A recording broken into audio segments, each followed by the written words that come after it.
Good evening, welcome to prime debate. Andhra Pradesh రాజకీయాల్లో ఏం జరుగుతుంది? ఈరోజు మున్సిపల్ అన్నీ కూటమి కైవసం చేసుకుంది. అంటే ఇది చాలా మామూలుగా జరిగే అంశమే అయినప్పటికీ కూడా వైసీపీ తనదైన స్టైల్లో విమర్శలు గుప్పిస్తున్నది. ఇక వైసీపీ వర్సెస్ కూటమి మల్ల యుద్ధాలు మొదలవుతున్నాయి. మరొక వైపు కూటమిలో చిచ్చు రాజుకుంటుందా? అసలు ఏ చిచ్చు రాజుకుంటుంది కూటమిలోని?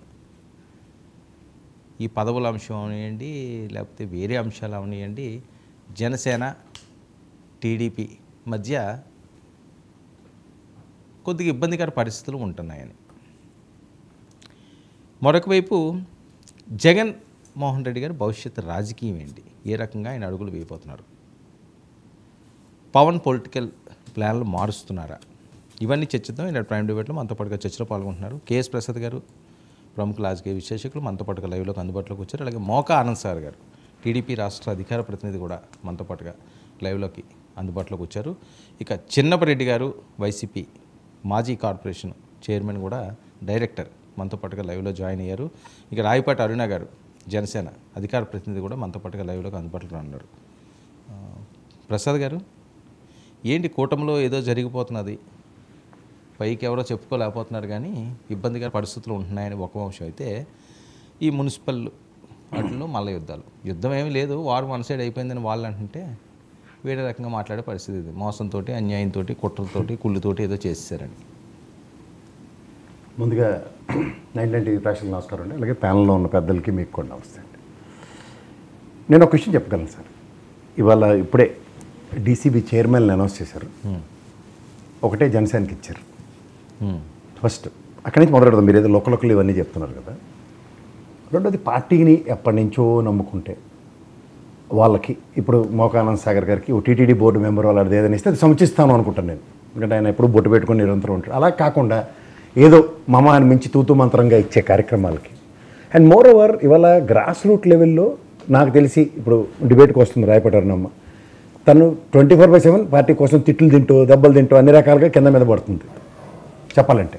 అలాంటి అమ్మాయికి కూడా ఇవాళ పదవి నోచుకోలేదు. మన తాతంశెట్టి నాగేంద్ర అన్న ఈ డిబేట్లోకి వస్తాడు మనతో ఎంతోమంది. ఇలా మీరు ఎవరినైనా చూడండి, ఇప్పుడు పార్టీని నమ్ముకున్న వాళ్ళకి అట్లీస్ట్ సముచిత స్థానం. కొత్తగా ఈసారి అవకాశం వచ్చింది. ఆ ర్యాండమ్గా ఎన్ని డైరెక్టర్ పోస్టులు వస్తున్నాయి చూడండి అట్లీస్ట్. అంటే అఫ్కోర్స్ మోకా ఆనంద్ సాగర్ గారు పెద్ద ఎగ్జాంపుల్. ఎందుకంటే ఆయన రామారావు గారి కాడి నుంచి పార్టీని నమ్ముకున్న వ్యక్తికి ఇప్పుడు వచ్చింది ఆయనకి సముచిస్తాను మళ్ళీ అనమాట. అంటే ఈ పార్టీ లెక్కన వీళ్ళు ఎన్నాళ్ళు పడితే వస్తుందో ఆలోచించుకోమనండి. అదొకటిదా? అంటే గ్రాస్ రూట్ లెవెల్లో పార్టీని నమ్ముకుని 24/7 పార్టీ యాక్టివిస్టులు అందరికీ ఎట్లాంటి సముచిత స్థానాలు వస్తున్నాయన్న దగ్గర ఈ ఫ్రిక్షన్ అయితే సర్వసాధారణంగా ఉంది. పేరుకేదో పవన్ కళ్యాణ్ గారికి డిప్యూటీ సీఎంను, నాగబాబు గారికి ఎమ్మెల్సీ ఇచ్చిందే కనబడుతుంది తప్ప మిగిలిన ఎక్కడా కూడా గ్రాస్ రూట్ లెవెల్లో జరగట్లేదు. సో దీంట్లో ఈ అనిశ్చితిని డ్రైవ్ చేస్తూ ఇప్పుడు మీరు అన్నట్టు గతంలో మున్సిపల్ ఎలక్షన్లో నిమ్మగడ్డ రమేష్ ధర్మం అని వీళ్ళు నామినేషన్లు లేపారు, వేశారు. ఈ పంచాయతీలన్నీ మాట్లాడి పిచ్చి పరాకాష్ఠకి వెళ్ళింది మన అందరికీ. ఇప్పుడు గుంటూరు, విశాఖ, కుప్పం, పాలకొండ, తుని, తాడిపత్రి, మాచర్ల తీసుకుంటే విశాఖలో 98కి గాను 58 వైఎస్ఆర్సీపీ, 29 టీడీపీ, ఖాళీ 1, 10 ఏమో ఇతరులు. గుంటూరు 57, 43 + 2 అంటే 45, మొత్తం 57లో 45 ఏమో వైఎస్ఆర్సీపీ, 11 టీడీపీ, 1 ఖాళీ ఉంది, మిగిలిన ఎవరు ఇతరులు లేరు. కుప్పంకి వస్తే 25లో 18 వైఎస్ఆర్సీపీ, 6. పాలకొండకు వస్తే 20, 17, 3. తుని 30, 28, 0. తాడిపత్రి 36, 16, 18, టీడీపీ 18.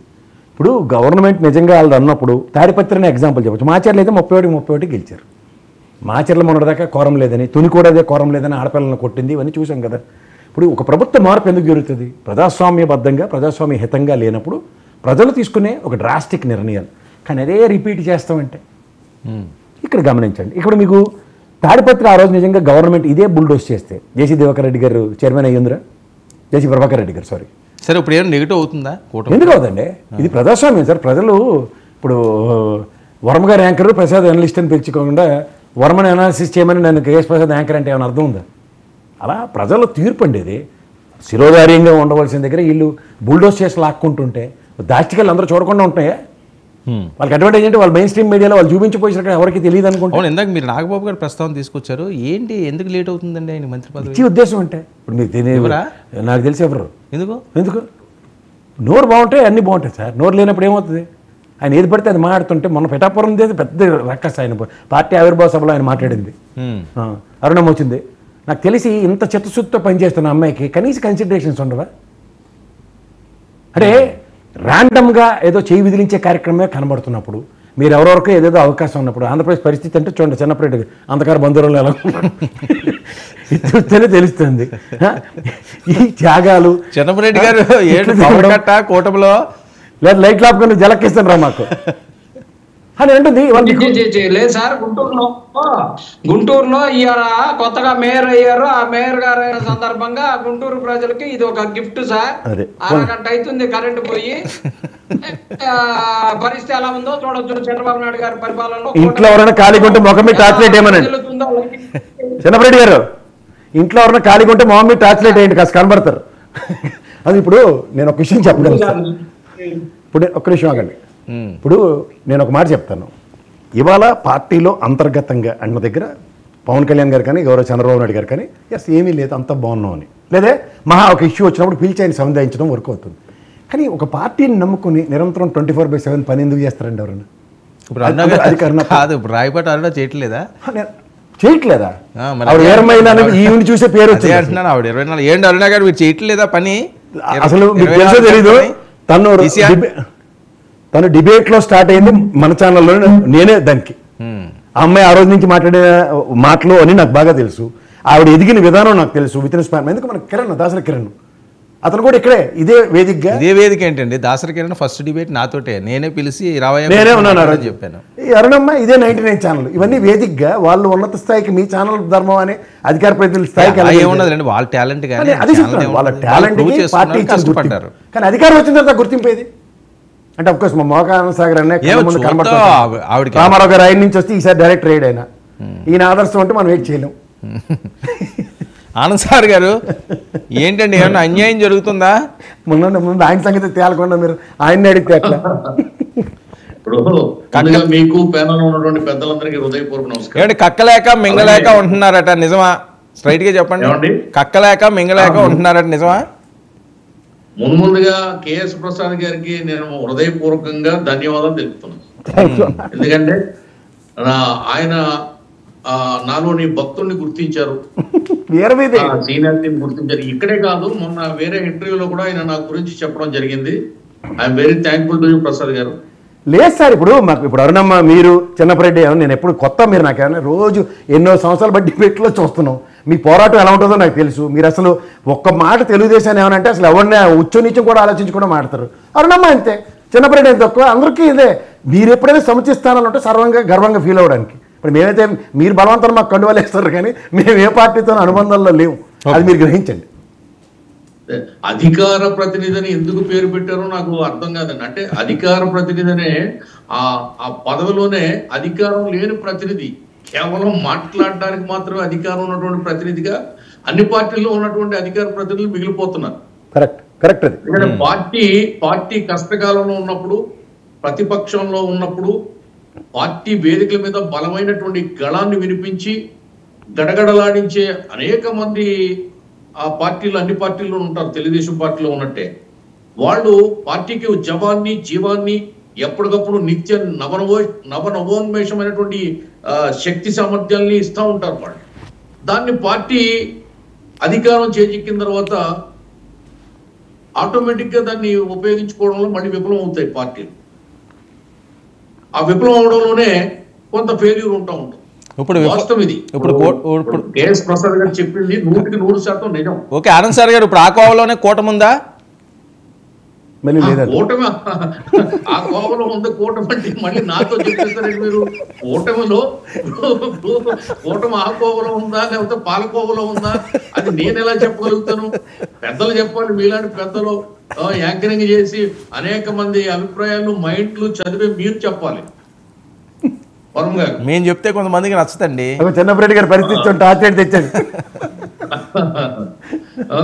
అందుకు ఇప్పుడు ఏమవుతున్నాయంటే సార్, ఏదైనా రాజకీయాలు, నిన్న మొన్న రాహుల్ గాంధీ గారు ఒక మాట చెప్పాడు, రాజకీయాలు కొత్త తరం రాజకీయాలు వచ్చాయి, మోడర్న్ రాజకీయాలు వచ్చాయి. నాకు ఇప్పుడే అర్థమైందని చెప్తున్నాడు ఆయన. రాజకీయాలు ఇంకా ప్రక్షాళన ఎవరు చేయలేరు. ఉండకుండా రాను రాను పతనం అవుతాయి తప్ప నైతికంగా బాగుపడే అవకాశాలు మాత్రం రాజకీయాల్లో కనపడలేదు. అది ఏ పార్టీ కాను. నిజం మాట్లాడుకోవాలంటే నిర్భయంగా చెప్తున్నాను, పార్టీలన్నీ కూడా నైతికతను నీళ్లు వదిలేసి అనైతికంగా ముందుకెళ్తా ఉన్నాయి. దీన్ని నాలాంటి సీనియర్లు మాట్లాడకపోతే భావ్యంగా ఉండదని నేను మాట్లాడతాను. నా వ్యక్తిగతంగా నేను మాట్లాడతాను. ఎందుకంటే మన ముందు తరాల వారు మనకు ఎన్నో విలువలతోటి రాజకీయాలు నేర్పారు, రాజకీయాలు చేశారు. దాన్ని కొంచెమైనా మనం అవలంబించకపోతే అవి ఎక్కడ పోతాయో కూడా చెప్పలేము. యువతరం రాజకీయాల్లోకి వచ్చి నాశనం అవుతారు తప్ప బాగుపడే అవకాశాలు ఉంటావు. ఎందుకంటే డబ్బు రాజకీయాలు అవి కోట్లాది రూపాయలు డబ్బు కావాలి, ఎమ్మెల్యే గెలవాలంటే 50 కోట్లు కావాలి. ఇది పరిస్థితి. ఆ తర్వాత పార్టీలో పదవులు పట్టుకోవాలంటే పడరాని పాటలు పడాలి, ఫీట్లు చేయాలి, హై జంపులు లాంగ్ జంపులు ఎన్నో ఉంటాయి. ఇంకోటి ఏమిటంటే అధికారం వచ్చే వరకు ఒకళ్ళు యుద్ధం చేస్తారు, అధికారం వచ్చిన తర్వాత ఇంకొకరు పార్టీలకు దగ్గర అవుతూ ఉంటారు, వాళ్ళు రకరకాలుగా అనిపిస్తూ ఉంటారు. కామన్గా జరుగుతున్నాయి పార్టీల్లో. ఓకే అరుణ గారు, మోకా ఆనంద్ సాగర్ గారు క్లియర్గా చెప్పిన మాటలు, అధికారం రానప్పుడు ఒకలాగా ఉంటుంది, అధికారం వచ్చిన తర్వాత ఒకలాగా ఉంటుంది, లాంగ్ జంపులు షార్ట్ జంపులు ఉంటాయి, ఇంతకాలం జెండా మోసిన వాళ్ళందరూ కూడా పక్కకి వెళ్ళిపోయి కొత్త కొత్త మొఖాలు కూడా వస్తాయి అధికారంలో అన్నది. ఇప్పుడు ఏంటి జనసేనలో అదే పరిస్థితి ఉందా? ప్యానెల్లో ఉన్న పెద్దలకి, మీకు 99 నమస్కారం సార్.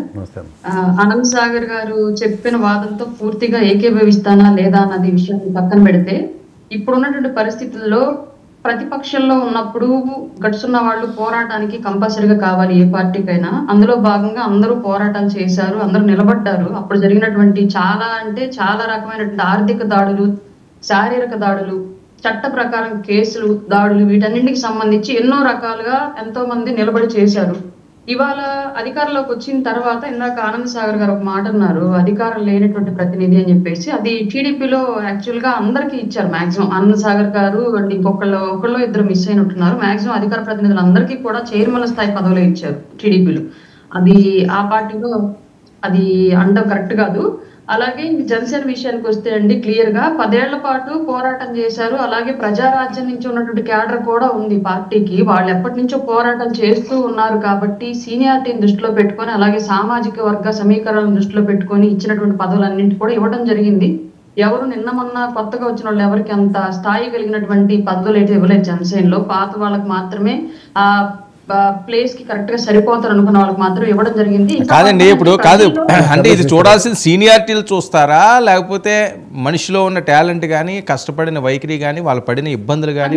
సార్, రాజకీయం అంటే అన్ని పరిగణలోకి తీసుకోవాలి. సామాజిక వర్గం తీసుకోవాలి, సీనియారిటీ తీసుకోవాలి, ఆర్థిక బలం ఎంతవరకు పార్టీకి ఉపయోగపడింది అనేది తీసుకోవాలి, అలాగే ఎన్ని రకాలుగా గతంలో ఇబ్బందులు ఎదుర్కొని అయినా నిలబడ్డారనేది తీసుకోవాలి. ఇలా అన్నింటినీ తీసుకోవాలి. ఇక్కడ ఇంకో సమస్య పడింది ఏంటి అంటే, జనసేనకు వచ్చినటువంటి సంఖ్య తక్కువ, ఇచ్చినటువంటి అవకాశాల సంఖ్య తక్కువ కాబట్టి దాంట్లో ఫిల్టర్ చేసుకుని వస్తూ ఉన్నారు.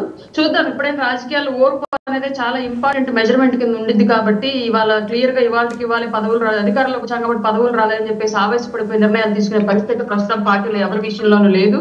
అందరము చాలా ఓపికగా ఆయనతో పాటు రాజకీయ ప్రయాణం కొనసాగించాలనుకుని నడుస్తున్నాం కాబట్టి ఈ ప్రయాణం ఇలాగే కొనసాగిద్ది. కొన్ని ఒడిదుడుకులు ఉంటాయి 100%. ఇప్పుడు కడుపు నిండా అన్నం పెట్టి చేతికి ఒక ఆయుధం ఇచ్చి యుద్ధం చేయమనే దానికను ఖాళీ డొక్కలతోటి చేతికి ఆయుధం ఇవ్వకుండా యుద్ధం చేయండి అనే దానికి డిఫరెన్స్ ఉంటుంది. ఈ డిఫరెన్స్ ఎక్కడ అదే ఇప్పుడు చాలా మందిలో ఉన్న వేతన అదే. ఇప్పుడు ఓకే, డబ్బులు ఉన్న వాళ్ళు నేను అదే మీకు ఇందాక చెప్పాను, నేను క్లియర్లీ మీకు ఇందాక అదే చెప్పాను నేను. అంటే కొన్ని సమీకరణాలు కొన్ని చోట్ల వర్క్ అవుతాయి, కొన్ని చోట్ల ఏంటంటే కొంత టైం పడుతుంది అంతే, అంతకు మించి వేరే ఏమీ లేదు. ఇక్కడ ఏంటంటే ఒక సమాజంలో ఒక మార్పు కోసం ప్రయాణం చేస్తున్నప్పుడు కొన్ని అవకాశాలు వదులుకోవాల్సి వచ్చింది, తప్పదు. కొన్ని చోట్ల కొన్ని మలుపులు తప్పవు. ఇప్పుడు పదవులు ఇవి అని చెప్పేసి పట్టుబడితే కొన్ని విషయాల్లో కొంత వెనక్కి తగ్గాల్సిన సిచ్యువేషన్ వచ్చింది కాబట్టి ఆ వెనక్కి తగ్గడం అనేది ఇష్టం లేకుండా నాయకుడు నికార్సుగా ముందుకు వెళుతూ పని చేసుకుంటూ వెళ్తున్నాడు ఆయన శాఖల్లో.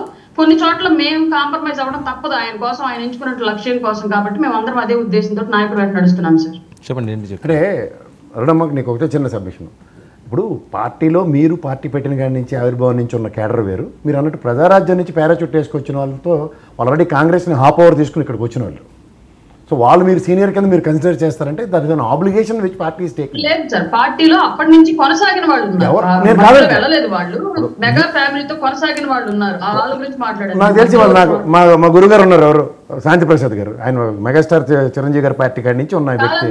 కానీ ఆయన ఇప్పుడు మీ పార్టీతో ఎలానే లేడు. చాలా మంది ఉన్నారు. నేను చెప్తుంది అదేనమ్మా. శాంతి ప్రసాద్ గారు అనే వ్యక్తి నాకు ఎప్పటి నుంచో తెలుసు.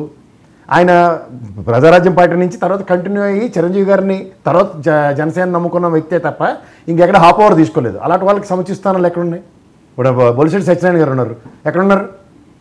నాకు బొలిశెట్టి సత్యనారాయణ గారు ఇప్పుడే ఎప్పుడు కాంగ్రెస్ కానీ తెలుసు. ఆయన యాజ్ సూన్ యాజ్ ప్రజారాజ్యం దగ్గర నెట్టనిలుగా నిలబడిన వ్యక్తులు వాళ్ళు. ఇవాళ మీకు తదనంతర పరిణామాల్లో ఇవాళ నీ సంగతే నేను చెప్తున్నా. నీ ప్రాస్పెక్ట్లో నువ్వు మాట్లాడిన ఎక్స్ప్లెనేషన్ నాకు నచ్చింది, బాగానే ఉంది, very good, I'm not contradicting that. But నీకన్నా సీనియర్స్ అంటే మాత్రం ఎలా ఒప్పుకోవాలి?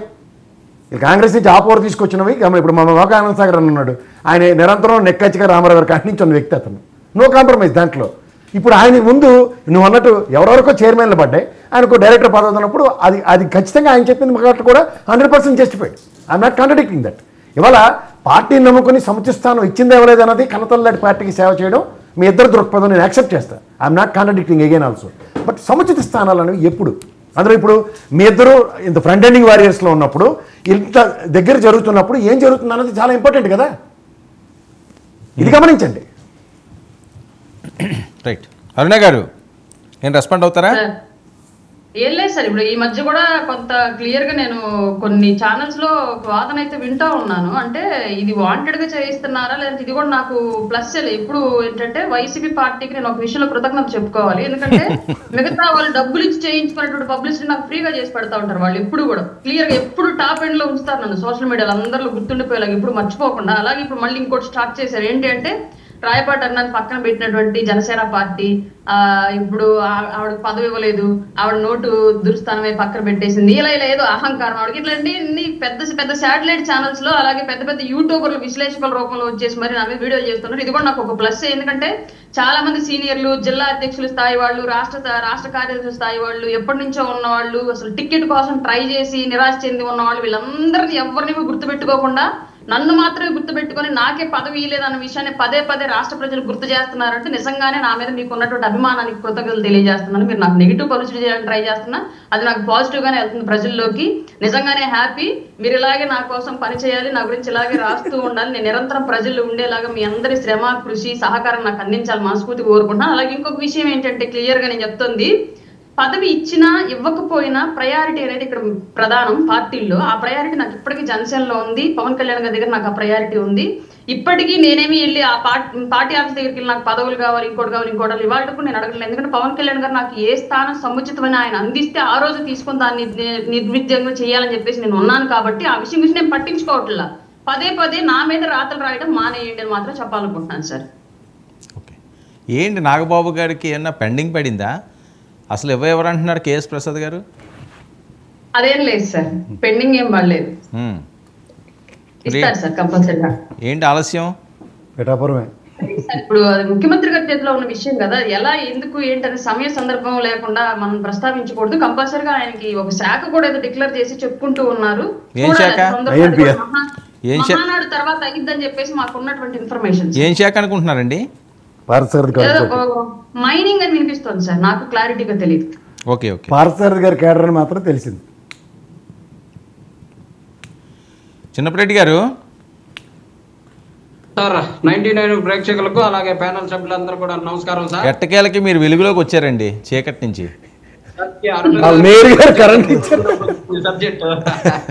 సార్ కాదు ఏంటి రాయపాటి అరుణ గారు మీకు ధన్యవాదాలు చెప్తున్నారు, జగనన్నకి థ్యాంక్స్ చెప్తున్నారు. మీ అభిమానం ఇలాగే ఉంటే ఆవిడ మరింత ముందుకు సాగుతారట ఫ్యూచర్లోని. వైఎస్ఆర్ కాంగ్రెస్ పార్టీ సార్, ఎక్కడున్నా ఎవరున్నా ఏ పార్టీలో ఉన్నా ఆ పార్టీ ఆ కార్యకర్తలకి న్యాయం జరగాలని వైఎస్ఆర్ కాంగ్రెస్ పార్టీ కోరుకుంటది. మా ఆనంద్ సాగర్ నేడు చేశాడు, ఆయన కూడా చేర్చుకోండి. కార్యకర్తగా కష్టపడింది కాబట్టి ఉండాలని కోరుకోవడంలో కూడా తప్పులేదు. కానీ అరుణ గారు జనసేనకు సంబంధించి ఎప్పుడో చిరంజీవి పార్టీ నుంచి ఉన్నోళ్ళంతా అనుభవజ్ఞులు ఉన్నారు కాబట్టి వారందరికీ రావడంతో నాకు కొంచెం లేట్ అవుతుంది. కానీ నా పట్ల ప్రత్యేకమైనటువంటి శ్రద్ధ ఉందని చెప్పేసి సర్దిపుచ్చుకొని అరుణ గారు సంతోషపడి నేను ఈ గవర్నమెంట్లో ఎంజాయ్ చేస్తున్నాను అనుకుంటే మాకు పోయిందేమీ లేదు. కానీ నేను ఒకటి మాత్రం చెప్తా, అరుణ గారి మీద ఒక మహిళగా, ఒక కష్టపడ్డదానిగా పవన్ కళ్యాణ్ గారికి నిజంగా గౌరవం ఉండి ఉన్నట్టయితే వాళ్ళ అన్న కోసం వారం రోజులు చంద్రబాబు నాయుడు గారు ఫోన్ ఎత్తకుండా ఎమ్మెల్సీ ప్రకటించుకున్న దాకా ముఖ్యమంత్రి గారే మా ఫోన్ ఎత్తట్లేదు అని చెప్పేటటువంటి పరిస్థితి వచ్చి ఎమ్మెల్సీ ప్రకటించుకున్నారే. ఎందుకని పార్టీ కోసం కష్టపడ్డ అరుణ గారి కోసం ఒక 2 రోజులు ఫోన్ ఎందుకని సైడ్ చేయలేకపోతున్నారు పవన్ కళ్యాణ్ గారు?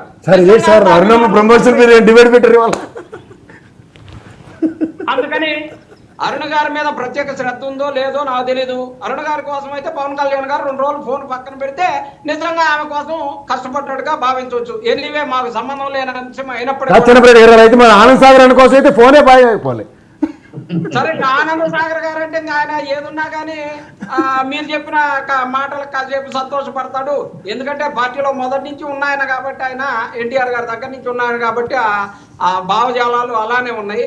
అరుణ గారు ఈ పార్టీలో ఉన్నప్పుడు కూడా చిరంజీవి గారు మూసేసినటువంటి పుస్తకంలో ఉన్నటువంటి జనానికి కూడా సీనియారిటీని ఈ పార్టీలో ప్రకటించినా కానీ సర్దుకునేటటువంటి మనస్తత్వం కలిగినటువంటి పరిస్థితిలో ఆమె సర్దుకుంటా ఉంది. కాబట్టి ఆమెని మనం పెద్దగా అనుకోవాల్సిన పని లేదు. సరే, ఆమెకు అదృష్టం ఎలా ఉంటే అలా జరుగుతుంది. అలాగే ఈరోజు రాష్ట్రంలో జరిగినటువంటి ఎన్నికలు మున్సిపల్ మేయర్గా, గుంటూరు మేయర్గా వైఎస్ఆర్ కాంగ్రెస్ పార్టీకి ఉన్నటువంటి 46 కార్పొరేటర్లు, 46 కార్పొరేటర్లు టీడీపీకి 11 ఉంటే ఇవాళ మేయర్ అయిపోయాడు టీడీపీకి సంబంధించి. అలాగే వైజాగ్కు సంబంధించి మేయర్ అయిపోయాడు టీడీపీకి సంబంధించి. ఏంటయ్యా అంటే ఇప్పుడు దాకా వర్షా అనే కంపెనీకి 99 పైసలకే ఎకరాలు రాసి ఇచ్చారు అనుకున్నాం. కానీ నాకు తెలుస్తుంది ఏంటంటే వైఎస్ఆర్ కాంగ్రెస్ పార్టీ నుంచి తెలుగుదేశానికి, కూటమికి వేసిన వారికి 99 పైసలకే ఎకరా రాసిస్తాం రాండిరా బాబు అని చెప్పేసి కొంతమంది కార్పొరేటర్లను మభ్యపెట్టి 99 పైసలకే కార్పొరేటర్లని అణుచుకున్నటువంటి పరిస్థితి ఉన్నట్టుగా మాకు అందుతున్నటువంటి సమాచారం. 99 పైసలకేనా కాదు, ఒక్కొక్కరికి ఎన్ని ఎకరాలు ఇచ్చారు? పైసలకే ఎకరా ఇప్పిస్తామని. కాదు, ఎన్ని ఎకరాలు ఇచ్చారండి ఒక్కొక్క కార్పొరేటర్కి? 99 పైసలకి. కార్పొరేటర్కి 99 పైసలకే ఎకరా. అది ఇంకా వాళ్ళు బెట్టు చేసిన దాన్ని బట్టి, వాళ్ళ అవసరాన్ని బట్టి ఎన్ని కావాలంటే అన్ని. 99 పైసలకే ఎకరా అంటే అదేమి 50 కోట్ల 60 కోట్ల రూపాయలు సార్. ఏదో 99 పైసలకే కార్పొరేటర్ అమ్ముడు పోయారనేది కాదు అక్కడ.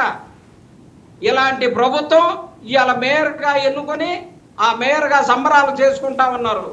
ఇలా వైఎస్ఆర్ కాంగ్రెస్ సర్వే నంబర్లు ఏమైనా ఇవ్వగలరా సార్? మాటలు కాకుండా చిన్నప్పటి గారు అప్పు చెప్పిన సర్వే నంబర్లు ఏమైనా ఇవ్వగలరా? వర్షాదే ఇప్పటికి క్యాల్చలేకపోతున్నారమ్మా. వస్తాయి ఖచ్చితంగా. 99 పైసలకి ఏ సర్వే నంబర్లో 60 ఎకరాలు రాశారో ప్రజలందరికీ తెలుసు కదా. 99 60 రోజులు కూడా కానటువంటి కంపెనీకి, పుట్టిన కంపెనీకి 60 ఎకరాలు రాసి ఇచ్చినటువంటి 3000 కోట్ల రూపాయల ఆస్తి, ప్రభుత్వ ఆస్తిని రాసి ఇచ్చినటువంటి పరిస్థితి మనం చూసాం. సర్వే నంబర్లు కావాలంట, సర్వే నంబర్లు ఇస్తాం. ఎందుకు? చంద్రబాబు గారు మీరు అరుణమ్మకి అడగండి సార్. అరుణమ్మ ఎందుకంటే పవన్ కళ్యాణ్ గారు కేబినెట్ మీటింగ్ లో లేరు సార్. పవన్ కళ్యాణ్ గారు కేబినెట్ మీటింగ్ లో లేరు. సరే ఓకే, సరే ఉన్నారా లేరా ఏది ఏమైనప్పటికీ కూడా ఈ రోజు జరిగినటువంటి ఈ వెన్నుపోటు రాజకీయాలతోటి మరోసారి రాష్ట్రంలో మేము అన్ని మేయర్లు కొట్టాము, ఇన్ని ఎంపీపీలు కొట్టామని చెప్పేసి సంకలు గుద్దుకోవడానికి సరిపోద్ది. కానీ వైఎస్ఆర్ కాంగ్రెస్ పార్టీకి వెన్నుపోటు పొడిచి తెలుగుదేశం వాళ్ళు ఇవాళ మేయర్లు అయ్యారు. ఓకే, ఎనీవే ఎక్కడ ఉన్నా సరే వాళ్ళు ప్రభుత్వంలో ఉన్నారు కాబట్టి వారి ఇష్టానుసారం జరుగుతూ ఉంది. వైఎస్ఆర్ కాంగ్రెస్ పార్టీ తీసుకోవాల్సినటువంటి చర్యలు వైఎస్ఆర్ కాంగ్రెస్ పార్టీ తీసుకుంటుంది. జగన్మోహన్ రెడ్డి గారు ఏంటండి భవిష్యత్తు? సార్, జగన్మోహన్ రెడ్డి గారి భవిష్యత్తు ఏంటి, ఎలాగ ప్లాన్ చేస్తున్నారు? వేసవికాలం కూడా అయిపోతున్నది, ఉగాది అయిపోయింది, దసరా అయిపోయింది, సంక్రాంతి అయిపోయింది. సార్, వైఎస్ఆర్ కాంగ్రెస్ పార్టీ ఏం ఖాళీగా లేదు. వైఎస్ఆర్ కాంగ్రెస్ పార్టీ నిరంతరం ప్రజల యొక్క సమస్యల మీద పోరాడుతూ ఉంది. నిజంగా కొన్ని ఛానల్స్ వాళ్ళు అయితే వైఎస్ఆర్ కాంగ్రెస్ పార్టీని చూసి కూటమి ప్రభుత్వం భయపడతా ఉంది అని చెప్పేసి ఎల్లో ఛానల్స్ కూడా జగన్మోహన్ రెడ్డి గారి గురించి గొప్పగా చెప్పేటటువంటి పరిస్థితి. మా గురించి మేము చెప్పుకోము, మా గురించి ఆ ఆపోజిట్ ఛానల్స్ చెప్పుకుంటా ఉంటాయి అనమాట. అంటే మీ ఛానల్ కాదులేండి, వేరే ఛానల్స్, ప్రముఖ ఛానల్స్ అని చెప్పుకునేటటువంటి వారు వైఎస్ఆర్ కాంగ్రెస్ పార్టీ అధ్యక్షుడు జగన్మోహన్ రెడ్డి గారిని చూస్తే కూటమి నాయకులకు భయం వేస్తా ఉంది. ఒక్క నిమిషం ఉండండి, భయపడుతున్నారు లేదో అడుగుదాం. ఆనంద్ సార్ గారు చెప్పండి. ఎంత భయపడుతున్నారండి జగన్మోహన్ రెడ్డి గారిని చూసి మీరు?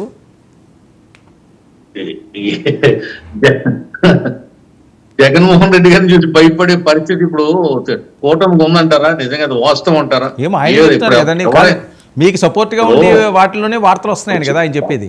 చిన్నపరెడ్డి గారు జగన్మోహన్ రెడ్డి గారు ముఖ్యమంత్రిగా ఉన్నాడు, వాళ్ళకి 151 సీట్లతో ఉన్నాం ఆయన పాపం భ్రమపడుతున్నారు చిన్నపరెడ్డి గారు.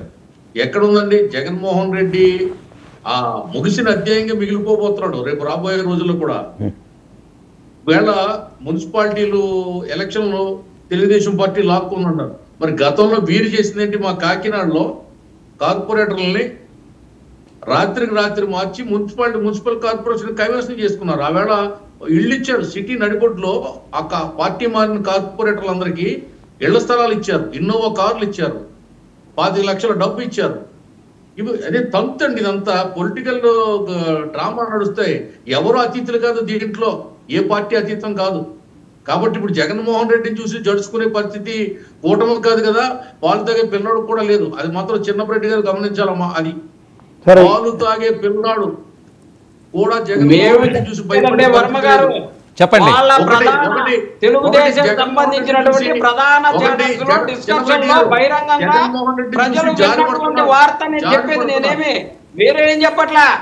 మోకా ఆనంద భాస్కర్ గారికి పదవి రాలేదు కాబట్టి ఆయనకి అన్ని ఛానల్స్ ఫాలో అవ్వట్లేదేమో కానీ ఖచ్చితంగా ప్రజలందరూ కూడా విన్నారు. ఆ భయం ఏందో, ఆ ఉనికేందో ఖచ్చితంగా ఆ ఛానల్స్ వాళ్ళకి కానీ కూటమి ప్రభుత్వానికి కానీ అందరికీ తెలుసు. చిన్నపరెడ్డి గారు పదవితో పని లేదు నాకు. నేను 40 ఏళ్ళ నుంచి రాజకీయాల్లో ఉన్నా. నేను పుట్టేటప్పటికే 72లో మీ జగన్మోహన్ రెడ్డి గారు పుట్టేటప్పటికే మా నాన్నగారు మంత్రి. జగన్మోహన్ రెడ్డి నేను అప్పుడు మంత్రి కొడుకుని. నేను జగన్మోహన్ రెడ్డి పుట్టేటప్పటికి మీరు అర్థం చేసుకోవాలి. మా కుటుంబంలో మా నాన్నగారు మా బావగారు ఎమ్మెల్యేలు చేశారు, మంత్రి చేశారు, సర్పంచులు చేశారు 25 ఏళ్ళు. మేము అన్ని పదవులు చేసాం. మా కుటుంబం పెద్ద పొలిటికల్ ఫ్యామిలీ మాది. పనిలేదు. ఒక నిబద్ధత, ఒక నైతికత, విలువలతో కూడినటువంటి కుటుంబం నుంచి వచ్చినటువంటి వ్యక్తిని. I came from most respectable and responsible family. మాకు ఉన్నది ఉన్నట్టుగా మాట్లాడతాం, లేనిది ఎప్పుడు మాట్లాడడానికి ప్రయత్నం చేయం. అది పార్టీలో కొన్ని ఇబ్బందులు ఎదుర్కొన్నా కూడా, మమ్మల్ని ఎవరైనా ఏమన్నా అనుకున్నా కూడా ఉన్నది ఉన్నట్టుగానే ఆవిష్కరించిన ప్రయత్నం. జగన్మోహన్ రెడ్డిని చూసి మీరు ఏ ఛానల్ చూడండి, మీకులాగే నేను కూడా ప్రతిరోజు డిబేట్లకు వెళ్తున్నాం 4-5 ఛానల్కి. మీకులాగే మేము కూడా అన్ని ఫాలో అవుతున్నాం. మాకు తెలియంది మీకు తెలిసింది ఏదో ఉంటుందని మీరు అనుకోకండి, భ్రమపడకండి. జగన్మోహన్ రెడ్డి త్వరలో నేను చెప్తున్నాను మీకు చాలా క్లిష్ట పరిస్థితులు వస్తున్నాయి. మీకు గమనించుకోండి. జగన్మోహన్ రెడ్డి గారు ఎక్కడుంటాడో కూడా మీరు గమనించుకోండి. పరిస్థితులు ఎదుర్కొని జగన్మోహన్ రెడ్డి గారు 16 ఏళ్ళు జైల్లో పెడితే వచ్చి ముఖ్యమంత్రి అయిన వైఎస్ఆర్ కాంగ్రెస్ పార్టీ అధ్యక్షుడు జగన్మోహన్ రెడ్డి గారిని జైల్లో పెడతామని చెప్పకనే చెప్తా ఉన్నారు. మీరు జైల్లో పెడితే చట్టం మీ చేతిలో ఉంది, చట్టాన్ని మీ చేతిలో తీసుకుంటున్నారు. జగన్మోహన్ రెడ్డి గారిని జైల్లో పెడతారు. జైల్లో పెడితే నాలాంటి కార్యకర్తలందరం కూడా వైఎస్ఆర్ కాంగ్రెస్ అండగా ఉండి కాపాడుకుంటాం. జగన్మోహన్ రెడ్డి గారిని ముఖ్యమంత్రిగా చేస్తాం. రోడ్లు కానీ, డ్రింకింగ్ వాటర్ కానీ, లోన్స్ కానీ, BC, SC, ST and minority, OC corporation ద్వారా లోన్లు కానీ, లేకపోతే ఇళ్ళు మళ్ళీ కొత్తగా ఇల్లు నిర్మించి ఇళ్లకు లోన్లు కానీ, ఒక ఎడతెరిపి లేని జనసమూహం ఆఫీసు బార్లు కట్టి అప్లికేషన్ పెడుతున్నారు. ఈవేళ ప్రభుత్వం ఒక ఇంటికి సర్వీస్ ఇచ్చారు, ఆఫీసుల చుట్టూ తిప్పుకుంటారు.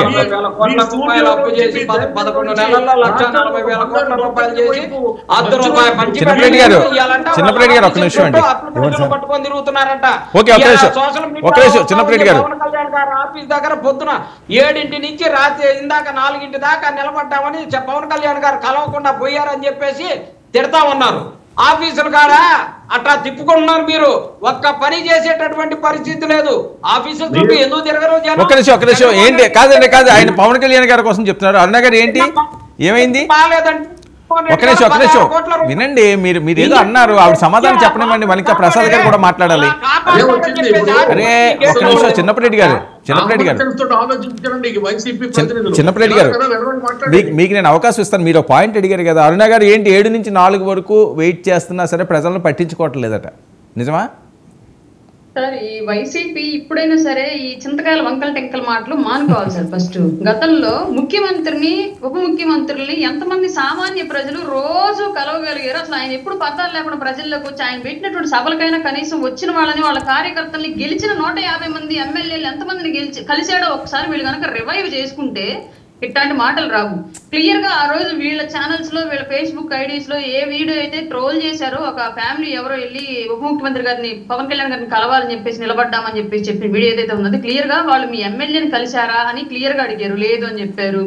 పోనీ 2 పార్టీ ఆఫీసుల్లో కూడా అర్జీలు సేకరించేటువంటి ప్రోగ్రామ్స్ జరుగుతున్నాయి, గ్రీవెన్స్ ఎక్కడైనా ఇచ్చారా అని అడిగారు. ఇవ్వలేదు అన్నారు. డైరెక్ట్ గా పవన్ కళ్యాణ్ గారిని కలవడానికే వచ్చారన్నారు. ఆల్రెడీ సెక్యూరిటీ ఇష్యూస్, ఆయన బోర్డు ప్రోటోకాల్ అక్కడ చాలా ఓపెనింగ్లు పెట్టుకొని వెళ్ళారు ఆ రోజు పవన్ కళ్యాణ్ గారు. వీళ్ళు ఉన్నారన్న విషయం పవన్ కళ్యాణ్ గారు కూడా తెలియదు సహజంగా. కింది స్థాయిలో జరిగే ప్రతిదీ కూడా ప్రోటోకాల్ ని మించి పై స్థాయి దాకా ఎవరు సెక్యూరిటీ సిబ్బంది కానివ్వండి, లేదంటే ఆయన కన్సర్న్ పిఎల్ కానీ వీళ్ళు ఎవరు తీసుకెళ్ళరు. ఎందుకంటే ఏ ప్రోటోకాల్ ప్రకారం ప్రోగ్రామ్ డిజైన్ చేయబడింది దాని ప్రకారం వెళ్తారు. క్యూలో అన్ఎక్స్పెక్టెడ్ గా వెళ్లి స్థానిక ఎమ్మెల్యేకి చెప్పుకోకుండా, స్థానికంగా ఉన్న లీడర్కి ఎవరికి తెలియనివ్వకుండా, లేదంటే జరుగుతున్నటువంటి గ్రీవెన్స్ లో ఎక్కడ కూడా సమస్య ఏంటో ఇవ్వకుండా వెళ్ళి నేరుగా ప్రతి సమస్యని పవన్ కళ్యాణ్ గారి కలవాలి, ప్రతి సమస్య పవన్ కళ్యాణ్ గారు తీర్చాలి అన్నట్లుగా వ్యవహరిస్తే ఎవరికైనా అది ఎలా సాధ్యమైంది సార్? ఒక వ్యక్తి ఎన్ని సమస్యల్ని ఏకకాలంలో, ఎన్ని బాధ్యతలు ఏకకాలంలో పోషించగలరు? అది అయ్యే పని కాదు కదా. ఆయన ప్రోటోకాల్ ప్రకారం, ఆయనకున్నటువంటి లిమిట్స్ ప్రకారం ఆయన చేయగలరు. ఆ రోజు ఎంతమంది పిఠాపురం ప్రజల్ని ఆ వేదికలకు సాక్షిగా, ఓపెనింగ్ సాక్షిగా ఎంతమందిని కలిసారు? అవన్నీ కల్పించలేదు వీళ్ళ ఛానల్స్ కి. ఒక్కళ్ళు ఎవరో ఫ్యామిలీ మేము మార్నింగ్ నుంచి ఇప్పటి వరకు నిలబడ్డాము, కలవలేకపోయామని చెప్పేసి మాట్లాడడంతో అదే భూతద్దులు పెట్టి చూపించే ప్రయత్నాలు చేస్తున్నాం. వీళ్ళు కనీసం గత 5 ఏళ్ల పాటు జగన్మోహన్ రెడ్డి ఎంతమందికి అలాంటి అవకాశం కల్పించాడో గుర్తు చేసుకుంటే మాట్లాడరు కదా. ఇవన్నీ ఎమ్మెల్యేలే కలవలేకపోయారు కదా జగన్మోహన్. అదే చెప్తా ఉన్నా. ఒక పాప, చిన్న పాప ఆరోగ్యం బాగలేదంటే 16 కోట్ల రూపాయలు పెట్టి సింగపూర్ నుంచి ఇంజక్షన్లు తెప్పించి, ఒక్క పాప కోసం 16 కోట్లు, అందరికి కలిపి 16 కోట్లు కాదు ఇచ్చింది. అది జగన్మోహన్ రెడ్డి స్థాయి. అలాంటి బొచ్చడు కరోనాలో ఒక డాక్టర్ చచ్చిపోయే పరిస్థితిలో ఉంటే మీ ఒంగోలేనమ్మా చచ్చిపోయే పరిస్థితుల్లో ఉంటే అతనికి ఎంత ఖర్చు అయినా పర్వాలేదు, ఆ హాస్పిటల్కి సంబంధించి ఎంత బిల్లు కడదామని చెప్పేసి బతికించుకున్నాడమ్మా. అది జగన్మోహన్ రెడ్డి గారు. అంతేగాని ఏదో ఒక్కళ్ళని మర్చిపోయేది మీ జనసేన ఆఫీసు ముందు కుర్చీలు వేసుకొని మేము కూర్చున్నాం, ప్రజలకు మేము అందుబాటులో ఉంటామని చెప్పే కదా. వచ్చినటువంటి సోషల్ మీడియాలో వచ్చినటువంటి విషయాన్ని మీ దృష్టికి తీసుకొచ్చా. ఏదన్నా సరి చేసుకుంటేనేమో సరి చేసుకోండి. ప్రజలకు మించిన ప్రోటోకాల్స్ ఏందమ్మా? ప్రజలకు మించిన ప్రోటోకాల్ ఏంటంటే ఆరోగ్యం చచ్చిపోతాడు బాబు అని అతను ఒక్కడి కోసం మిస్ అయినాయంట. అందుకని చెప్పేసి పవన్ కళ్యాణ్ గారు తప్పు లేదంట. ఏంటంటే అరుణ గారు మీకు ఈ మాత్రం సమర్థించుకోవటం మాత్రం మాకు జరిగింది తప్పు. వైద్యానికి సంబంధించి వచ్చారు, ఎమ్మెల్యేని కలవమంటారు. ఎమ్మెల్యే స్థాయి ఎంతమా? ఎమ్మెల్యే స్థాయి 1 లక్ష రూపాయలు 50,000 ఈటానికి పనికి వస్తారు. ఏదో పెద్ద సమస్య అయ్యి ఉంటది. పవన్ కళ్యాణ్ గారిని డిప్యూటీ సీఎం కలిస్తే భారతదేశ ప్రధానికి బాగా దగ్గరగా ఉన్నటువంటి మనిషి కదా, మాకేదన్నా న్యాయం జరుగుతామని వచ్చారమ్మా. ఆ ఎమ్మెల్యేని కలవటం, అందులో కార్పొరేటర్లు కలవటం, వీళ్ళని కలవటానికి కాదు వాళ్ళు వచ్చింది. ఓకే, చిన్నపరెడ్డి గారు మీరు తెలుసుకోవాల్సిన ఇంకొక అంశం ఏంటంటే, మా ప్రభుత్వంలో ఈ పార్టీకే ఎంత మందికి సీఎం రిలీఫ్ ఫండ్ ని ప్రతి నియోజకవర్గాల వారీగా రిలీజ్ చేశారో ఒకసారి అది తెలుసుకోండి. గత ప్రభుత్వంలో మీ గవర్నమెంట్ టైంలో జగన్మోహన్ రెడ్డి ఈ నెలలో 10 నెలల కాలంలో ఎంత మందికి సీఎం రిలీఫ్ ఒకసారి బేరింగ్ చేసుకోండి సార్. ఒక్క నిమిషం. సీఎం రిలీఫ్ ఫండ్ ఇవ్వాల్సిన దౌర్భాగ్యం ఎందుకు వచ్చిందంటే ఆరోగ్యశ్రీ మూతపడింది కాబట్టి. ఆరోగ్యశ్రీని అటకెక్కించి 3,800 కోట్లు బకాయిలు పెట్టారు కాబట్టి సీఎం రిలీఫ్ ఫండ్ కోసం మీరేమ్మా ఈ ప్రభుత్వంలోనే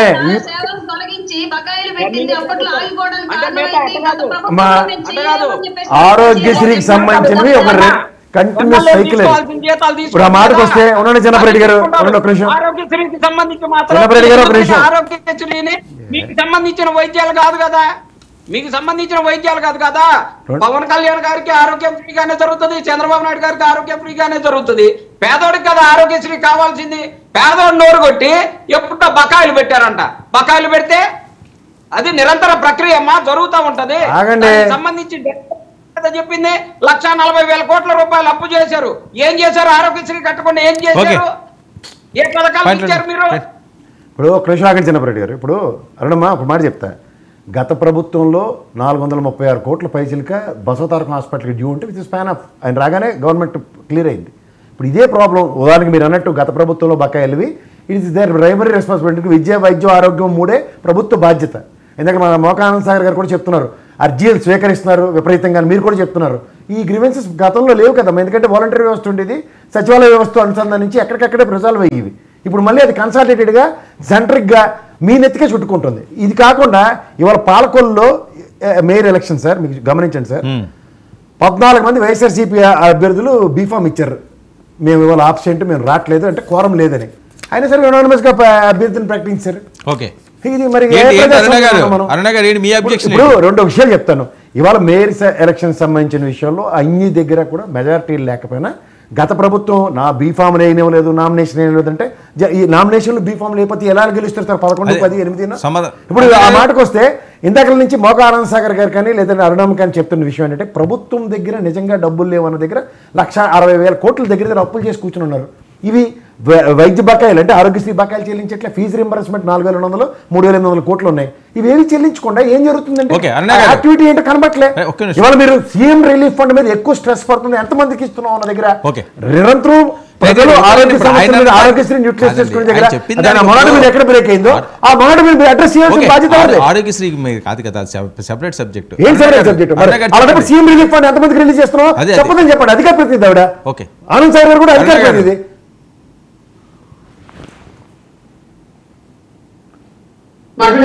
మాట్లాడండి సార్. ఫస్ట్ విషయం గ్రీవెన్స్ వస్తున్నటువంటి మొదటి కంప్లైంట్స్ చిన్నప్పటి గారు మీరు కొద్దిగా తలకిందులు అయ్యారు, స్ట్రైట్ గా రండి.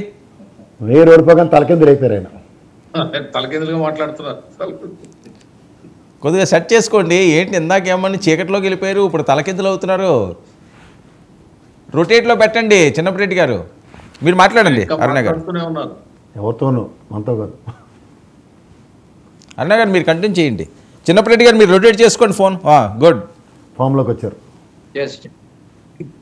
సార్. జనరల్ గా పార్టీ ఆఫీసుల దగ్గర లేదంటే ప్రభుత్వం నుంచి ఏవైతే పార్టీ ఆఫీసుల దగ్గర జరుగుతున్నాయో గ్రీవెన్స్లు, వాటికి వస్తున్న ప్రధాన సమస్యలు నేను కూడా ఆ గ్రీవెన్స్ లో కూర్చుంటున్నాను కాబట్టి నేను ఐడెంటిఫై చేసి చెప్తున్నాను క్లియర్ గా. ఒకటి, భూ ఆక్రమణలకు సంబంధించి గత ప్రభుత్వంలో విపరీతంగా జరిగాయండి. చిన్న చితక వాళ్ళని కూడా ఎవరిని వదలకుండా అందులో డిపార్ట్మెంట్ ను కూడా యూజ్ చేసుకుని మధ్యవర్తితులుగా బెదిరించి మరి డిపార్ట్మెంట్ వాళ్ళతోటి అన్యాయంగా చాలా మంది భూములు లాక్కున్నారు. అందులో బాధితులుగా ఎంతమంది విద్యావంతులు కూడా ఉండి ఏమీ చేయలేక ప్రభుత్వాన్ని, పోలీస్ వ్యవస్థను ఎదుర్కోలేక ఇబ్బంది పడి వదిలేసుకున్న దాఖలాలు కూడా ఉన్న సిచ్యువేషన్స్ వస్తున్నాయి, పెద్ద ఎత్తున వస్తున్నాయి క్లియర్ గా. రెండవది, marriages and wife and husband issues and ఆస్తి వీటికి సంబంధించిన ఇష్యూస్ అంటే దీర్ఘకాలికంగా స్థానికంగా పరిష్కారం అవ్వక సరైనటువంటి ఎవరి దగ్గర నుంచి సపోర్ట్ అందక ఖచ్చితంగా పార్టీ ఆఫీస్ దగ్గరికి వెళ్తే అధినాయకత్వ దృష్టికి వెళ్తాను జరుగుతుంది, మాకు ఏదో ఒక న్యాయం అని చెప్పేసి వచ్చేటువంటి ఇష్యూస్ వస్తున్నాయి. తర్వాత ఈ మెడికల్ హెల్ప్స్ ఏవైతే పెద్ద బడ్జెట్ లో ఖర్చు అయ్యాయి ఉంటాయో అవి అంటే ఇమీడియట్ గా ఒక సర్జరీతోనో లేదంటే ఒక ట్రీట్మెంట్ తోనో ఒక సిట్టింగ్ తోనో క్లియర్ అవ్వకుండా లాంగ్ టర్మ్ మెడికల్ ప్రాసెస్ ఏదైతే ఉంటుందో వాటికి సంబంధించి భరించుకోలేని వాళ్ళు మెడికల్ సపోర్ట్ కోసం వస్తూ ఉన్నారు.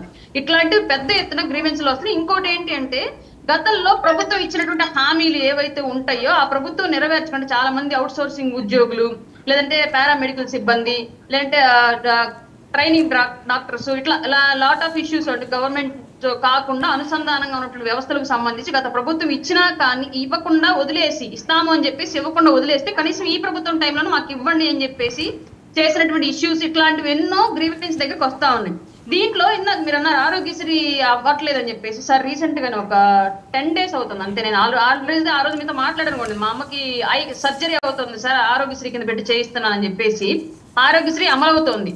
కానీ ఎంత బడ్జెట్ అనేది ఏ ఇష్యూకి ఎంత బడ్జెట్ రిలీజ్ సరే చూద్దాంలేండి. ఇప్పుడు అది మనం రిపోర్ట్స్ లేకుండా మనం డిస్కస్ చేయలేము.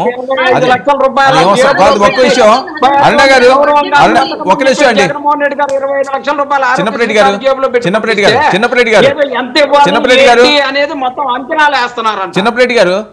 గారు ఒక నిమిషం. ఇప్పుడు ఆరోగ్యశ్రీ సబ్జెక్ట్ కాదు, మీరు ఒక పాయింట్ తెచ్చారు. ఇప్పటికే చాలా సమయం దాని మీద మనం మాట్లాడాము, దాని మీద సెపరేట్ గా మనం డిబేట్ పెడదాం. అరుణ అరుణ గారు ఏంటి జగన్మోహన్ రెడ్డి గారిని చూసి భయపడిపోతున్నారని చెప్పి మీకు సపోర్ట్గా ఉన్న వాళ్ళే, అదే కూటమికి సపోర్ట్గా ఉన్న వాళ్ళే మాట్లాడుతున్నారట మీడియా వాళ్ళు. ఇదేంటి, ఎందుకు భయపడుతున్నారు, ఏమైంది?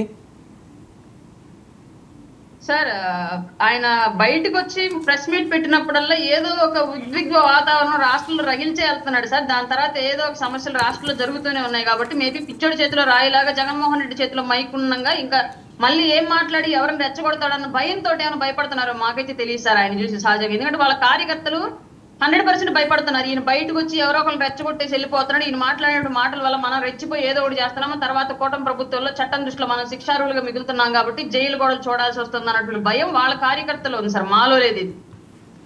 అమ్మ అరుణమ్మ చూడు,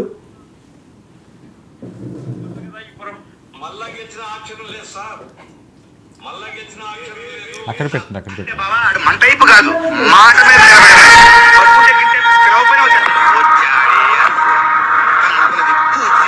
మీరు మరీ అలాంటి భయంకరమైన మాటలు కలలో కూడా అనుకోకండి సార్.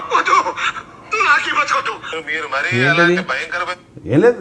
ఏబిఎన్ డిబేట్లో గఫూర్ గారు మాట్లాడినప్పుడు there may be a probability next time ఆయన వచ్చే ఛాన్స్ ఉంది, పడకండి, భయం పెట్టకండి అని మాట్లాడుతున్నాడు ఆయన మోడరేటర్ వెంకటకృష్ణ. సరే సరే ఓకేలేండి, ఇప్పుడు అవన్నీ ఎందుకు? మరి ఏ ఛానల్ డిబేట్ ఆ ఛానల్ అంటే అలా ముసుగులో కుదిరేట ఎందుకు, దాని మీద చూస్తాను డిబేట్. అరుణ గారు ఇది భయపడుతున్నారట సార్. నాకు తెలిసి అదేదో మేము అనుకుంటాను, మేమని పూర్తిగా డైరెక్ట్ లైవ్ డిస్కషన్ లో గఫూర్ గారు అడిగినటువంటి మాటకి వెంకటకృష్ణ గారు మాట్లాడుతూ చెప్పినటువంటి మాటలు మీములు కాదండి. ఒక విషయం, ఇప్పుడు ఏంటి, ఇప్పుడు ఎవరో చెప్తే అయిపోద్ది, అది భయపడుతున్నారు సమాధానం చెప్తే అదేంటండి మళ్ళీ వేరే అలా కాదు. డిబేట్ లో 100 వస్తాయండి. ఇప్పుడు రాయపాటి అన్న గారు ఒకటి అంటారు, ప్రసాద్ గారు ఒకటి అంటారు, ఆనంద్ సార్ గారు ఒకటి అంటారు, మీరు ఒకటి అంటారు. అవన్నీ విని ఒక్కొక్కసారి మేము ఒకటి అంటాం. ఇవన్నీ జరిగిపోయినట్ట. అదే అంటున్నాను, ఎందుకు భయపడుతున్నారు, నిజంగా భయపడుతున్నారని ఆవిడ అడగాలి కదా. అరుణమ్మ అయితే చెప్తాం మేము భయపడలేదు సార్ ఇదని చెప్తుంది. ఆయన మీరు అలా భయపడలేదా అరుణ గారు? మగాలు సార్ గారు నేను చెప్పింది ఒప్పుకున్నా. వాళ్ళ ప్రభుత్వంలోనే ఉన్నాను కదా సార్ ఈ ప్రతిపక్షంగా, అప్పుడు లేని భయం కొత్తగా మాకెందుకు వచ్చింది? అది చిన్నప్పరెడ్డి గారు, అప్పుడు లేని భయం ఇప్పుడు ఎందుకు వస్తుంది, ఏం చూసి రావాలంటున్నారు? అంటే పవర్ లో లేనప్పుడు ఒక రకంగా ఉంటది, పవర్ లోకి వచ్చినాక ఆ వణుకు వేరే ఉంటది, సలిముట్టుంది అనమాట జగన్మోహన్ రెడ్డి గారిని. ఎందుకంటే ఇచ్చిన హామీలన్నీ నెరవేర్చలేనటువంటి పరిస్థితుల్లో జగన్మోహన్ రెడ్డి గారిని చూస్తే ఆమె భాషలో ఉచ్చోసుకుంటారని అంటారే, జగన్మోహన్ రెడ్డి గారు చూసా అరుణ గారి భాష అనమాట అది. ఆ భాషలో చెప్తున్నా, అది జగన్మోహన్ రెడ్డి అంటే భయం అంటే ఎలా ఉంటుందో అలా ఉంటది. జగన్మోహన్ రెడ్డి గారు ఇచ్చిన ప్రతి హామీని నెరవేర్చాడు కాబట్టి శంషేర్గా మిమ్మల్ని ఏమి అనకుండా మీరేం చెయ్యాలి కాకుండా మేలకుండా కూర్చున్నారు. ఈ రోజు మీరు ఇచ్చిన ప్రతి హామీని ఎగ్గొట్టారు కాబట్టి ప్రశ్నించే నాయకుడు చంద్రబాబు నాయుడు గారిని, ప్రశ్నించే నాయకుడు పవన్ కళ్యాణ్ గారు అని అంతకుముందు చెప్పుకున్నాడు కదా. ఇలా జగన్మోహన్ రెడ్డి గారు ప్రతిపక్ష పాత్ర పోషిస్తూ ప్రజలకు ఇచ్చినటువంటి ప్రతి హామీని నెరవేర్చాలని చెప్పేసి ప్రభుత్వం మీద ఒత్తిడి తెస్తున్నారు కాబట్టి భయం, వణుకు, అది అందుకు భయం, వణుకు. ఓకే ఆనంద్ సార్ గారు ఏంటి మీరు చెప్పండి, ఎందుకు భయం, ఎందుకు వణుకు? ఆయన ఎందుకో కూడా చెప్పేశారు ఆయనే. చిన్నపరెడ్డి గారికి సబ్జెక్ట్ ఏం లేక భయం వణుకొని మొదలు పెట్టాడు ఆయన. ఎవరు వణుకుతున్నారు, ఎవరు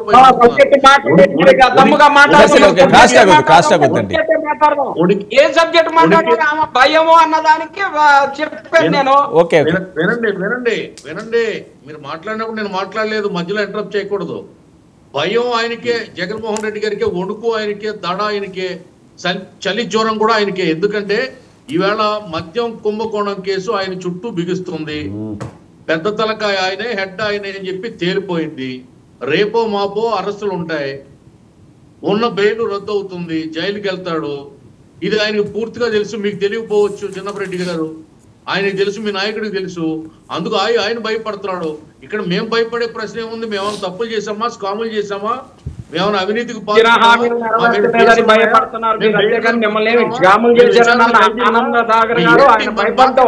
చెప్పండి. దేనికి భయం, దేనికి భయం? ఇవాళ ప్రధానమంత్రి గారు వస్తున్నారు.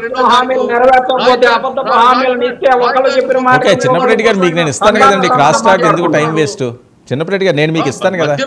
మీరు ఇదే చెప్తున్నాను సార్ వర్మ గారు, మీరు వైసీపీ నాయకులు కంట్రోల్ చేయాలి. వాళ్ళు మాట్లాడేది ఎంత కఠోరంగా ఉన్నా కూడా మేము డిసిప్లిన్ గా వింటాం. అవును, అదే చిన్నపరెడ్డి గారు వాళ్ళు మాట్లాడేకి నేను ఇస్తున్నాను కదా, దానివల్ల సుఖమే ఉంది. టైం వేస్ట్ తప్ప. ఎందుకు దెబ్బలాడుకోవాలంటే పెద్ద పనే ఉంది, దెబ్బలాడుకోవచ్చు. పెద్ద ఇది ఈ అమూల్యమైనటువంటి సమయాన్ని మీరు మేము కూడా చక్కగా ఉపయోగించుకుని ప్రజల దగ్గరికి మన వాయిస్ తీసుకెళ్ళాలి. ఏంటి కాదండి ఆనంద్ సార్ గారు, నాగబాబు గారికి ఏ శాఖ ఇస్తున్నారండి? మళ్ళీ అడుగుతారు, నేను సీఎం ఏంటండి, సీఎం చెప్పాలి, మీకు తెలుస్తుంది కదండి. నాగబాబు గారికి మొదట్లో సినిమాటోగ్రఫీ మంత్రి అన్నారు, ఇప్పుడేమో రాయపాటి అరుణ్ గారేమో మైన్స్ ఇస్తారని అంటున్నారు. ఇప్పుడు పవన్ కళ్యాణ్ గారి దగ్గర చాలా శాఖలు ఉన్నాయి, అందులో ఒక శాఖ అన్నగారికి ఇస్తారా, లేకపోతే సీఎం గారి దగ్గర చాలా శాఖలు ఉన్నాయి, అందులో ఇంకో శాఖ ఆయనకి ఇస్తారా? మొత్తానికి మినిస్టర్ అవుతాడు నాగబాబు గారు, మంచి శాఖ ఇస్తారు. ఎందుకు ఈ తాత్సారం ఇంత లేట్ ఎందుకు అవుతుందండి? అది నెగిటివ్గా వెళ్తుంది కదా, అసలేదా? అంటే సాధారణంగా సార్ చంద్రబాబు నాయుడు గారు ప్రతిదీ కూడా ఒక్క రోజు అంటే దాన్ని 6 నెలలు దాన్ని వడబోస్తారు. ఆయన ఉన్నటువంటి పెద్ద అదొక థీరీ. ఎవరికైనా ఇప్పుడు నాగబాబు గారికనే కాదు, ఏ చిన్న కార్యకర్తకి చిన్న పదవి ఇవ్వాలన్నా ఒక 5-6 నెలలు దాన్ని వడపోసి అప్పుడు బయటికి తీస్తాడు ఆయన. అదే ఆయనకు ఉన్నాడు, అది అందరికీ తెలుసు తెలుగుదేశం పార్టీలో. మేము అందుకే పదవి వస్తుందంటే 6 నెలల తర్వాత వస్తుంది నువ్వు అనుకుంటాం, ఈవేళ చెప్తే అంత తొందరగా ఎక్స్పెక్ట్ చేయం. కాబట్టి ఆయన మాకు ఇప్పుడు ఏమైనా ఎట్లా ఉంది, సంస్థాగత ఎన్నికలు జరుగుతున్నాయి తెలుగుదేశం పార్టీకి. రేపేమో మహానాడు ఉంది ముందు మే నెలలో, ప్రధానమంత్రి గారి ప్రోగ్రాం ఉంది. ఇవన్నీ కార్యక్రమాల్లో తలమునకలే ఉన్నారు సీఎం గారు. ఇటు పార్టీ పనులు, అటు ప్రభుత్వ పనులు తలమునకలే ఉన్నారు. కాబట్టి నాగబాబు గారికి మంత్రి పదవి అనేది బెస్ట్ రిజర్వ్డ్. అది ఇంకా ఆయన ప్రమాణ స్వీకారం చేయడం అనేది ఒక తంతుకు అది తగ్గుతుంది. It's a formality. అది రేపు జరగవచ్చు, ఎల్లుండి జరగవచ్చు, ఎప్పుడైనా జరగవచ్చు. దానికి ప్రాబ్లం. చిన్నప్పరెడ్డి గారు ఇస్తాను ఆయన అయిపోయి మీరు మాట్లాడు. చిన్నప్పరెడ్డి గారు ఏంటి ఎప్పటి నుంచి హడావుడి సార్? ఎప్పటి నుంచేంది సార్? తెలుగుదేశం ప్రభుత్వం అధికారంలోకి వచ్చిన మరుసటి రోజు నుంచి ఇచ్చిన హామీలన్నీ చేయకుండా తప్పుకొని పోతా ఉంది. కాబట్టి ఆ రోజు నుంచే మొదలు పెట్టాం. ఇప్పటికే దాదాపుగా 5-6 కార్యక్రమాలని చేసి జగన్మోహన్ రెడ్డి గారు ప్రజలకు అండగా నిలవటం జరిగింది. అలాగే రాబోయే రోజుల్లో మరిన్ని కార్యక్రమాలు తీసుకొని ఈ ప్రభుత్వాన్ని ఉక్కిరి బిక్కిరి చేస్తాం. ఇచ్చిన ప్రతి హామీని కూడా నెరవేర్చే దిశగా పనిచేపిస్తాం. ఇప్పటికే 1,40,000 కోట్ల రూపాయలు అప్పు చేసినటువంటి ఈ ప్రభుత్వం చిల్లి గవ్వ కూడా ప్రజలకి అందించినటువంటి పరిస్థితి లేదు. జగన్మోహన్ రెడ్డి గారు ప్రభుత్వంలో ఉన్నప్పుడు ఎంత బడ్జెట్ ఉందో ఇప్పుడు కూడా అంతకన్నా ఎక్కువ బడ్జెట్ ఉంది. మరి ఎందుకని జగన్మోహన్ రెడ్డి గారు అమ్మఒడి, ఆసరా, చేయూత, పెన్షన్లు అన్ని ఇన్ని రకాల పథకాలు ఇచ్చి బ్రహ్మాండంగా చేసినటువంటి పరిపాలన చూసాం. ఈ రోజు మరి 1,40,000 కోట్ల రూపాయలు అంతా 11 నెలలు కూడా కాలేదు అప్పు చేసి ఇంతవరకు కూడా ప్రజలకి కనీసం పట్టడి అన్నం కూడా పెట్టలేనటువంటి పరిస్థితిలో ఈ ప్రభుత్వం ఉంది. ఖచ్చితంగా ఈ ప్రభుత్వాన్ని మేము గట్టిగా మాట్లాడతాం. కాంగ్రెస్ పార్టీ ఉద్యమాలు చేస్తుంది ప్రజల తరఫున. సముద్రం పైన వేట నిషేధం కాలం ఇది, వేట విరామం 2 నెలలు ఉంటుంది, మే జూన్. ఈ వేట విరామ సమయానికి గత ప్రభుత్వం 5 ఏళ్ళు కూడా 10,000 ఇచ్చింది మత్స్యకారులకి. ఇవాళ 20,000 అకౌంట్లో డబ్బులు పడుతున్నాయి. ఇది అభివృద్ధి, ఇది సంక్షేమం కాదా? ఇది ఇవ్వడం కాదా? ఇచ్చిందే ఇవ్వడమా? అలాగే మీరు పింఛను 1000 పెంచుతానని చెప్పి మీరు మొట్టమొదట 250 రూపాయలు పెంచారు. 1 ఇయర్ వరకు 250 రూపాయలే మీరు చేసింది. ఫస్ట్ అదే. మేము తక్షణమే 1000 పెంచాం. ఇంకోటి, మీరు ప్రమాణ స్వీకారం చేసిన 210 రోజుల తర్వాత ఆటో వాళ్ళకి 10,000 ఇచ్చారు. మేము అలా కాదు. రేపు ఏదైతే ఇంట్లో ఎంతమంది పిల్లలు చదువుకుంటే అంతమందికి కూడా అమ్మకు తల్లికి వందనం అనేది ఇవ్వబోతున్నాం. అది కూడా చెప్పారు. ఇప్పుడు సార్ మీరు మోకాన్ సార్ గారు కింద బ్రేకింగ్ వస్తుంది చూడండి. ఇవాళ రైతులు, అమరావతి రైతులు వెళ్ళి చంద్రబాబు నాయుడు గారిని కలిస్తే ఆ విన్నపం ఏంటంటే, నేను ఇప్పటిదాకా రోజు మొత్తుకుంటుంది డిబేట్లో కూడా అదే, అమరావతిని శాశ్వత రాజధానిగా పార్లమెంట్లో చట్టం చేయమని అభ్యర్థిస్తే అవును ఏకీభవిస్తున్నాను చేస్తానని చెప్పారు. సో దీని అర్థం ఏంటంటే, ఇప్పటిదాకా మీరు చెప్తున్నట్టు అమరావతి కలల సౌధంగానే మిగిలింది. శాశ్వత రాజధాని కోసం ఒక్కడికి కూడా ఈ 11 నెలల దగ్గర ఈ ప్రభుత్వంలో ముందు పడలేదని ఒప్పుకోండి ఫస్ట్. ఇవాళ మా అదృష్టానికి బాలకోట వెళ్ళాడు ఉంటే చెప్పుంది కరెక్ట్గా సమాధానం. ఎందుకంటే ఊరికే ఊగిపోవడం కాదు, వాస్తవాలు గ్రహించండి. తర్వాత మళ్ళీ ఎక్స్ప్లెయిన్ చేస్తూ, ఇక్కడ మాకు బేగంపేటలో ఎయిర్పోర్ట్ ఉంది సార్, ఇప్పుడు లాస్ట్ అదే నామినేటెడ్ పోస్టులు కూడా వచ్చినట్టున్నాయి, అందులో కూడా లేనట్టున్నారే చాలా మంది. చాలా మంది లేరు. అదే కదా ఇందాక నుంచి మొత్తుకుంటుంది, అదే కదా senior most of YSR Janasena party. అదే కదా ప్రసాద్ గారు చెబుతా ఉంది. సీనియర్ మోస్ట్లు పార్టీ చిత్తశుద్ధి చాటుకున్న వాళ్ళు ఎవడో లేరు. వీళ్ళందరూ ఎక్కడి నుంచి వచ్చారు? ఆ కళా వెంకటరావు గారు ఇంకా ఆస్థాన విద్వాంసుడు, వీళ్ళు ఇంకా మోకానంద సాగర్ ఏమో మా తాతగారు మా నాన్నగారు ఎమ్మెల్యేలు, మా తాత ఎక్స్ మినిస్టర్ ఇవన్నీ చెప్తాడు. కానీ కిలాడి నాగార్జున గారికి ఆయనకి ఇచ్చారు. ఎవరు వాళ్ళ తమ్ముడు అన్నయ్య చుట్టము. ఈ ప్రాతిపదిక మీద చూసుకున్నా సరే వివక్ష అన్యాయం జీసీసీబీ పదవుల్లో ఖచ్చితంగా సీనియర్లకి ప్రయారిటైజేషన్ జరగలే. రెండోది ఇవాళ ఆర్కాప్ చైర్మన్ స్థాయికి వెళ్ళవలసిన రఘురామన్నకి ఏకంగా ఆయనకి ఏ పదవి ఇచ్చారో కృష్ణా జిల్లా డీసీబీ చైర్మన్ ఇచ్చారు. సీనియర్ మోస్ట్ ఎక్స్ ఎమ్మెల్యే నాకన్నా ఆనందసాగర్ గారికి ఎక్కువ తెలుసు. ఇవన్నీ గమనిస్తుంటే ఇవన్నీ గమనిస్తుంటే సీనియర్స్ ఏ ప్రయారిటైజేషన్లో ఉన్నారో గమనించుకోమండి. అరుణమ్మ ఎప్పుడు చెప్తూనే ఉంటుంది, సమర్థించుకుంటుంది, కన్ఫర్లేట్ పార్టీ నేను సేవ చేయాలని. సేవకి గుర్తింపు వస్తేనే రాజకీయాలు ఎదుగుదల ఉంటుంది. గట్టిగా మాట్లాడుతుంటే ఇప్పుడు చిన్నపరెడ్డి గారికి అధికార ప్రతినిధి ఉందా? పాపం ఆయన కంటిన్యూస్గా శ్రమిస్తున్నాడు. Over period of time party recognise చేసి అధికార ప్రతినిధి ఇస్తే సమర్థిస్తాను. అలా ఎదుగుదల కోరుకుంటారు ఎవరన్నా? మోకానంద సాగర్కి నేను పుట్టిన కాడి నుంచి అధికార ప్రతినిధి. ఓకే అరుణ గారు, సో ఇవన్నీ గమనించి ఎప్పుడైనా ఉన్నత స్థాయికి ఎదగడానికి ఎవరైనా ప్రయత్నాల్లో ఉన్నత స్థాయికి పాబంధకాలు క్రియేట్ అవుతుందని మీరే ఎక్స్పెరిమెంట్లు ఎక్స్పీరియన్స్ని కన్సిడర్ చేస్తామంటే సముచిత స్థానాలు సముచిత న్యాయం. ఈ పదానికి మీరు జనసేన పార్టీ వీర మహిళల్ని వీర సైనికుల్ని ఎలా గుర్తిస్తుందో మా చిత్తశుద్ధి అని మాట్లాడడం ఎంతవరకు సమంజసమో చెప్పండి. అరుణ గారు, ప్రసాద్ గారు చాలా ప్రశ్నలు వేశారు, చాలా వాటిని వివరించారు. జనాల్లో ఉన్నది కూడా ఇదే చాలా మందికి, మీరు పైకి చెప్పలేకపోయినా సరే ప్రశ్న అది మాకు ఖచ్చితంగా ఒప్పుకొని తీరాలి. ఒప్పుకోకపోయినా అదృష్టంగా మా సాగరాన్ని వాళ్ళు ఒప్పుకున్నా లేదంటే అసలు ఎప్పుడు మనకన్నా గడిచింది 9 నెలల కాలం. ప్రభుత్వానికి ఇంకా చాలా సమయం ఉంది, పుణ్యకాలం గడిచిపోయింది. అరుణమ్మా ఇప్పుడే సాగరాన్ని చెప్పాడు, బాధ్యతలు చాలా ఉన్నాయి. అమ్మా ఇనుమురు కూర నీళ్ళలో నానబెట్టి దాని నుంచి మొక్కలు వస్తాయి కానీ జస్టిన్ తీసుకోండి చంద్రబాబు నాయుడు. ఇప్పటికే 9 నెలలు గడిచి ఇప్పుడు మళ్ళీ పదవులు అంటే 6 నెలలు అయిపోయిన తర్వాత ఇంకో 6 నెలల తర్వాత పదవులు అంటే ఆలోచించుకో. 3rd 4th లిస్టులో ఉన్నాయి. ఇంకా పని చేసిన అందరికీ పదవులు ఇవ్వడం సాధ్యం అవ్వదు కదా సార్. ఏ ప్రభుత్వంలో జగన్మోహన్ రెడ్డి గారి ప్రభుత్వంలో ఇచ్చారా ఏంటి? పని చేసిన అందరికి పదవులు కట్టబెట్టారా? అసలు ఇక ఎలక్షన్లకు ముందు సజ్జల రామకృష్ణారెడ్డి ఎవరో తెలియదు, పనిచేసింది వైసీపీ పార్టీని గెలిపించింది అతని 3 ప్రాంతాల కింద విభజించి ఒకటి విజయసాయిరెడ్డి, ఒకటి సుబ్బారెడ్డి, ఒకటి సజ్జల రామకృష్ణారెడ్డి. మీకు తెలియదంటే అలాగా సకల శాఖ మంత్రి కింద మీరే ఆ బాధలు వేశారు కదా. సజ్జల రామకృష్ణారెడ్డి ఎవరో తెలియదంటే విజయసాయిరెడ్డి కన్నా ముందు నుంచి పార్టీలో ఉన్నాడు అతను. విజయసాయిరెడ్డి కన్నా ముందు నుంచి పార్టీలో ఉన్నాడు అతను. రాజశేఖర రెడ్డి గారి కుటుంబం నుంచే సాక్షి పెట్టిన దగ్గర నుంచే పార్టీకి సేవలు అందించుకుంటూ వచ్చినటువంటి నాయకుడు సజ్జల రామకృష్ణారెడ్డి. 2012 స్టార్ట్ అయిందమ్మా. అప్పుడే సజ్జల విజయసాయిరెడ్డి 2014లో అరంగేట్రం చేశాడు రాజకీయాలు. దానికి మీ అందరూ ఎందుకు బాధపడ్డాం అంటున్నాను నేను. ఇక్కడ డీసీబీ చైర్మన్ ఇచ్చారు, చర్చ జరుగుతుంది. మాకెందుకంటే ఇంకేంటి సార్, మాకెందుకంటే ఒక్కడే కూర్చోబెట్టి మాడించుకోండి సార్. కాబట్టి మీరు కష్టపడి ఉన్నారు కాబట్టి మీ సందర్భం వచ్చింది కాబట్టి మాట్లాడాం. రోజు అరుణ గారికి మేము భజన చేయాల్సిన అవసరం మాకేం లేదు. తెలిస్తే పదవేది నీ పార్టీకి తెలిస్తే పదవేదమ్మా. నీకు రాకపోతే మీ నాయకుడే పదవులకు అతీతం కాదమ్మా. మీ నాయకుడికి పదవే పరమాన్నం. పదవి తీసుకుంటే కానీ నిద్రలే. ఆఖరికి తమ్ముడికి అన్నకు వస్తేనే కానీ అలికి కూడా ఫోన్ ఎత్తలే. మా సాగరాన్ని అడగని కావాలంటే ఓకే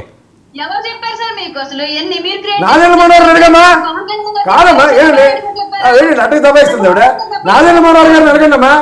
క్యాబినెట్ లో చర్చ చంద్రబాబు నాయుడు గారికి నాదెళ్ల మనోహర్ గారికి ఏంటంటే నా ఫోన్ కూడా ఎత్తడం ఏంటంటే అన్నది మీడియా చిట్ చాట్లో బయటకు వచ్చింది కదా. ఇది మాకు క్రియేటివిటీ అన్న మనం చెప్తుంది అదేనమ్మా. ఆయన హెల్త్ బాగోలే. 2 ఉంటాయి ఆయనతో, ఒకటి దీక్షలో ఉంటాడు, 2 ఏమో హెల్త్ బాగోదు, 3 ప్రజలకి ప్రజల సమస్యలు ఏమో అడుగుతున్నాం.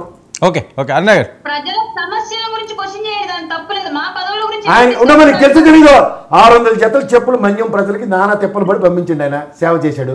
ఇటు నుంచి 200 ఎకరాల కొందరి వ్యాపారంలో ఎత్తేసారు. మాకు అటవీ శాఖ మంత్రి ఆయన 200 ఎకరాల వ్యాపారంలో భూమి ఈ అదానికి ఎదురు పెట్టారు. ఏది ఎలక్ట్రిసిటీ ప్రాజెక్ట్ అట. ఇది ఆయనకి తెలీదు. క్యాబినెట్ నిర్ణయాలు అవి. మొన్న కూడా మీకు ఈ వర్షా కంపెనీకి ఇచ్చిన దాంట్లో క్యాబినెట్ మీటింగ్ లో లేడు.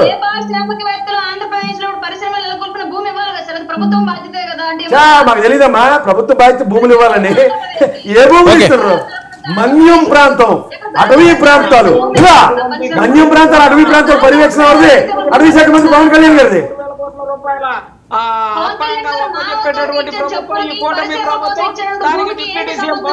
ఆయన తెలియకుండా ఇచ్చారు. అది చెప్తున్నా.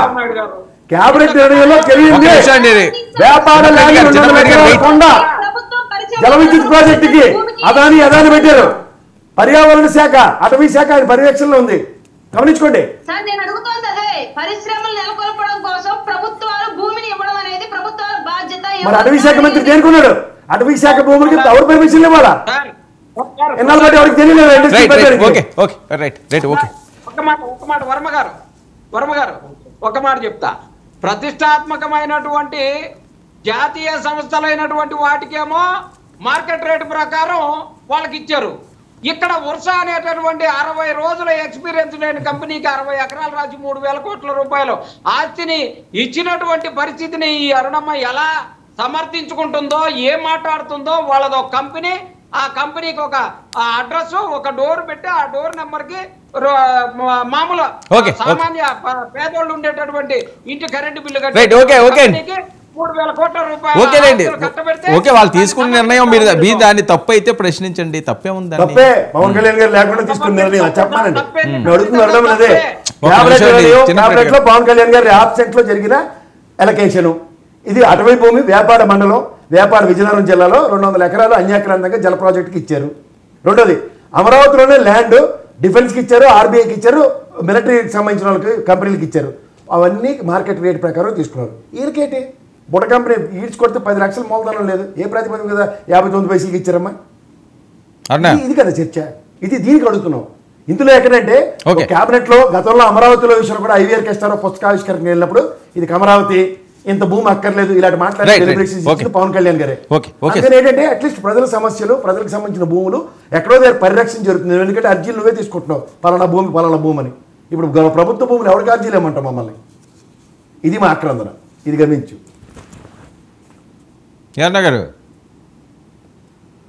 ఏం మాట్లాడచ్చు సార్? సౌండ్ లేదు. మీటింగ్ జరిగేటప్పుడు కొంతమంది వాళ్ళ ప్రచారం, వాళ్ళు చూపించేటువంటి డీటెయిల్ ప్రాజెక్ట్ రిపోర్ట్ అనేది వాస్తవాలకు దూరంగా చాలా స్థాయిలో చూపిస్తారు. ప్రభుత్వాలు వాటిని నమ్మి అప్పటికప్పుడు సంతకాలు. ఇండస్ట్రీ పాలసీ అనేది చాలా important.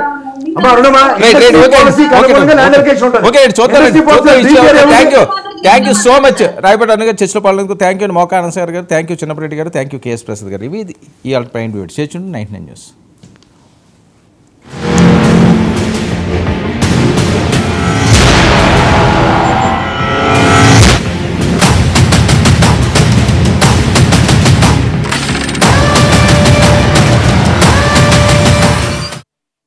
+148 student-led startups, 11 exited startups, 12 cash flow positive startups. KL deemed to be university.